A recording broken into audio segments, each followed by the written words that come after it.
Ooh, and we're live. Well, welcome back to the stream. Last time, talked about the name a bit, talked about just the general concept of what the game was, showed the water simulation. And what I want to do now, I'm thinking about pitching this to potential publishers, and there's actually a deadline coming up really soon, which is tomorrow for this one event where you can submit your details for your game online to all the publishers who are attending the event and try to request meetings with them in advance. I want to actually try to get that done today to not be like the last person to submit. But part of that is a video, so I need to have a video of the game, and I'm thinking about, okay, well, the video should show the promise of the game, and the promise of the game is that this planet evolves over time. So far I have a little simulation, and the simulation is pretty cool. I think I showed this before, where you can paint the land. Let me change some of the properties here, and the water simulation happens, so I can kind of capture this water here, and then if I want I can drain it out, and there it goes, it's slowly draining. Yeah, so there's that, but I thought, okay, I want the planet to change, and one of the ways it can change is to go through sort of different, you could call it phases of the planet's life. And so I think about Earth, and I think about, primordial Earth, when it was just like a volcanic hellscape. And so I thought, yeah, there should be some volcanoes, some lava, just like a hot, dry surface planet. So I spent some time figuring out how to simulate the lava and then how to render it. And I can show you in just a second here. I actually created this little GIF, couple of them actually, and I can display one right here that kind of demonstrates in fast forward. I created this little continent with little lakes here, and then I used the mouse to like apply some lava, and you can see it kind of flows over the surfaces and then cools off, and it leaves the surface as like black volcanic rock instead of the original kind of sandy color that it was. And I have another one that's slightly different. Now I don't know why I did the small one. I should do the large GIFs. Where you can see, I'm painting the lava, and it's flowing a little bit, and then it leaves it as black volcanic rock. Let me play that first one again, just a little bit here, so you can see it a little larger. And I have fun just kind of going around and painting the planet. It's kind of weird. It makes me want to make more tools to make you really be able to sculpt the land that you exactly want. There's that. And then I also did a GIF of, not of lava, but just, what did I call it, like mountain pools, or pool.gif. Yeah, mountain pool painting. Just because I had fun drawing the land, and I thought it kind of looked nice to see it form in a smooth way, creating those little pools of water at different elevations. Hey Justin, how's it going? So yeah, I don't know if you saw the GIF of the lava, but either on Facebook or just showing it in the stream here. But basically, I got this new hot tech that I made yesterday and today, since the last stream. I want to make it so that the planet can sort of evolve through different phases over time, and I thought it'd be cool if I could show a video to potential publishers of, like, here's the planet when it's like in its early state, and it's kind of just like early Earth, like volcanoes and lava and ash, and it's just like a barren land. And then over time the planet cools down, liquid water forms, and you start getting rain, and eventually vegetation. And so I thought I'd have like a little bit, okay, here's what it is now, and then crossfade it to like, now here's what it would be like if you check back in on the planet later on, because I want the video to show sort of the promise of the game, which is, you create a planet and then you just let it do its thing, and you check back in here and there, and oh look, it's different. So I've got it running here in Unity, and I can go and I can paint some heat on things, and you should see some lava. Ooh, maybe make that a little bit smaller, and it can sort of flow down the mountain. And you can see it kind of conforms to the landscape a bit, kind of flowing around this ridge right here. I wonder what it would look like if I put it up here. And I had fun and some little bit of stress, like figuring out exactly how I want to render this stuff. Oh yeah, and then it leaves, like, when you think about when lava flows, it cools and hardens into volcanic rock, which is usually black, so I have it altering the terrain. And so the lava is this kind of blobby stuff, but if you zoom in, you can see, actually when you zoom way out, it almost looks like you can see kind of straight edges, and then you zoom in a little more and you can see actually a lot more detail. And one thing I was struggling with was like how to get that detail and at what scale the detail is. I think eventually I might want to do a thing where it can, like, based on basically how far zoomed in you are, it displays it at different scales, so it always looks good no matter what.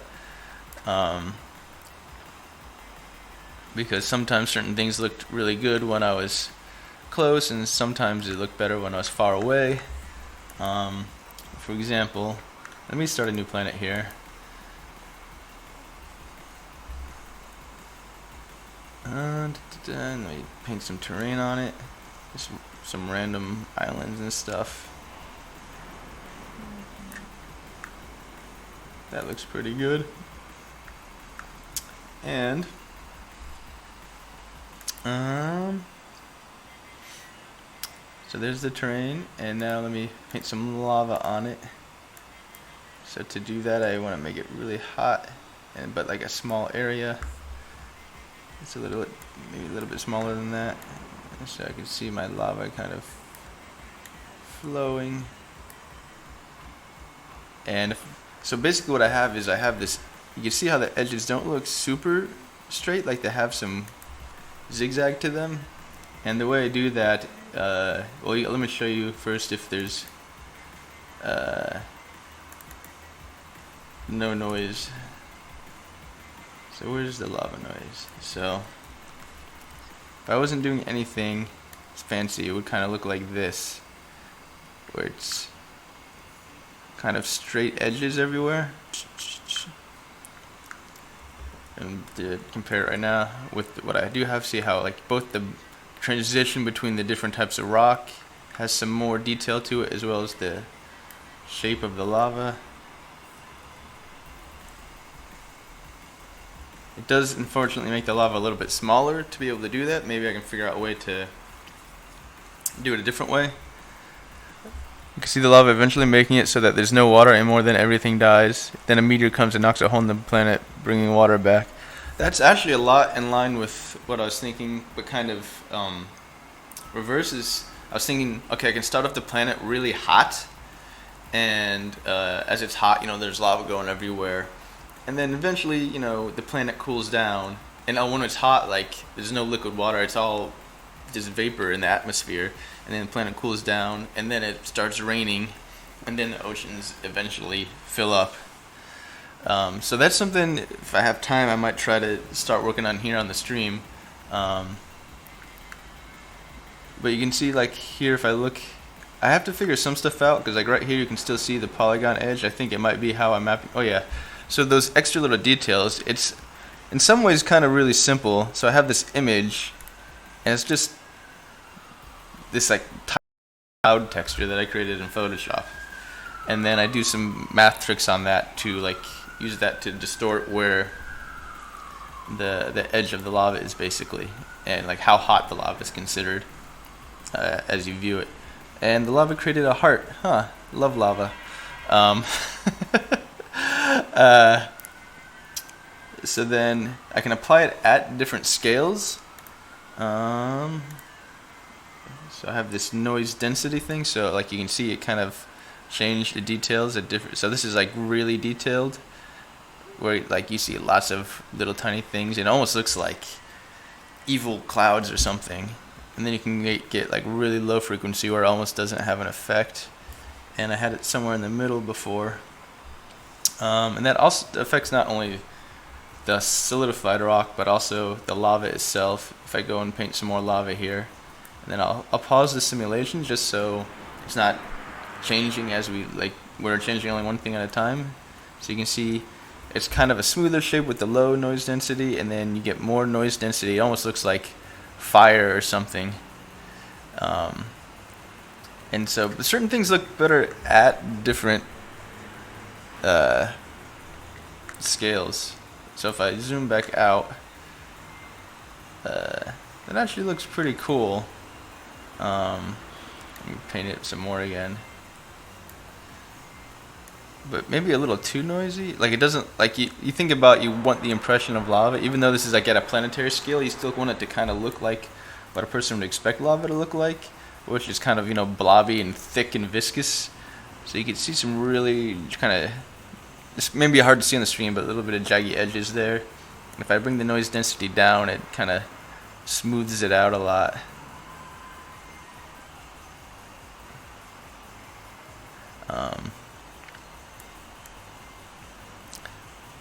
So yeah, trying to figure that out.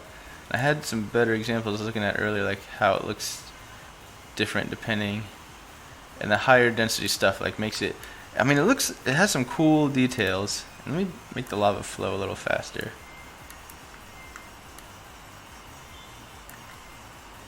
Like you get really cool details like that at that scale, and then what is it? When you zoom in, ooh, oh, I did the wrong kind of zoom in. Stupid. Okay, that's the zoom in I want. No, it's not. Dang it. Okay, that's annoying. I have like, oh, it's because the game is paused. So you get lots of, that stuff looks pretty cool at that scale, and then I wonder what it looks like if I just move this around. So it becomes kind of smoother at different scales, and it really changes kind of where the lava shows up. So that's one thing about using this thing, is it like that black region should ideally be like where I saw the lava at. Where you can see it kind of shrinks the lava when I apply this noise.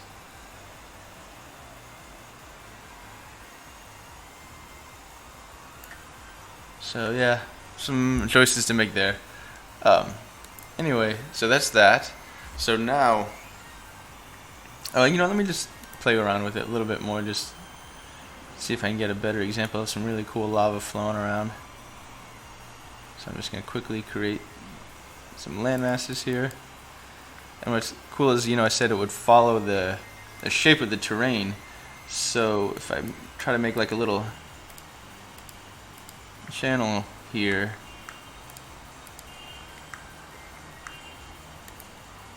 it should kind of float around if it flows far enough.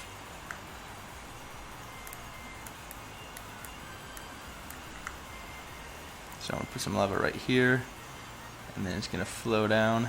And that's looking like really angular right there, because it's so much heat has built up in an area now. And the way I have my simulation, it can't go uphill, so kind of maxes out in one spot, and then there's nothing in the next spot.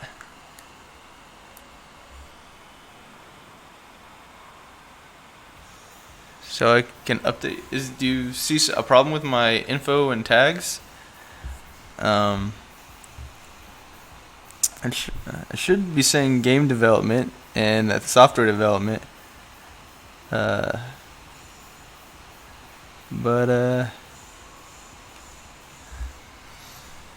let me know. Oh yeah, and then it left that black streaks. That's funny.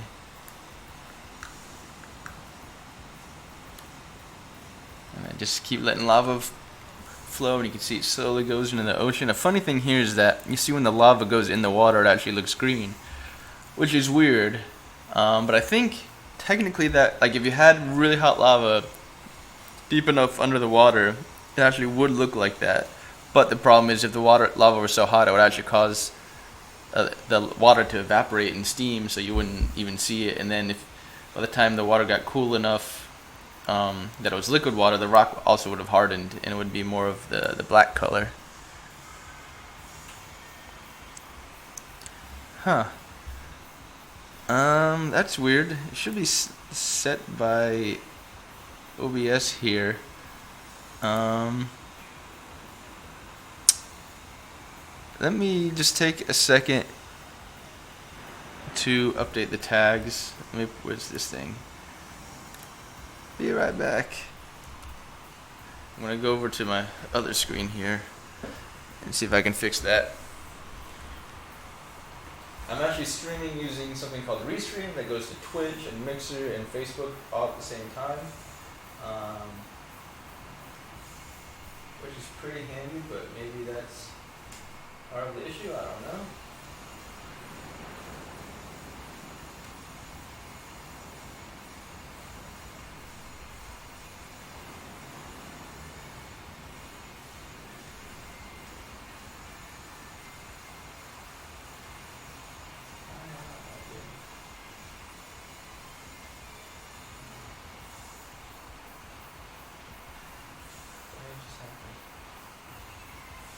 My internet connection is really slow.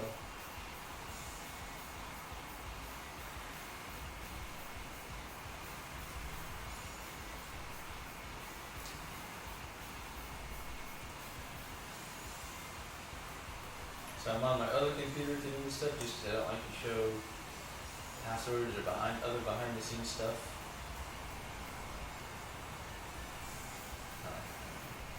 On the stream.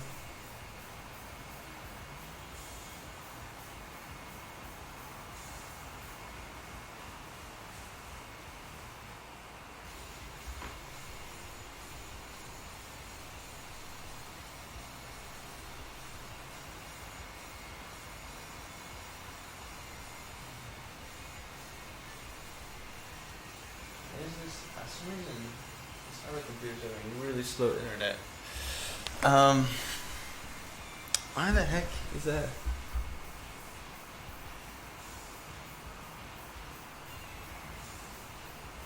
Okay, I'm gonna really quickly. Can I change the region of the edit? The scene. Okay, I'm gonna end the stream really quickly.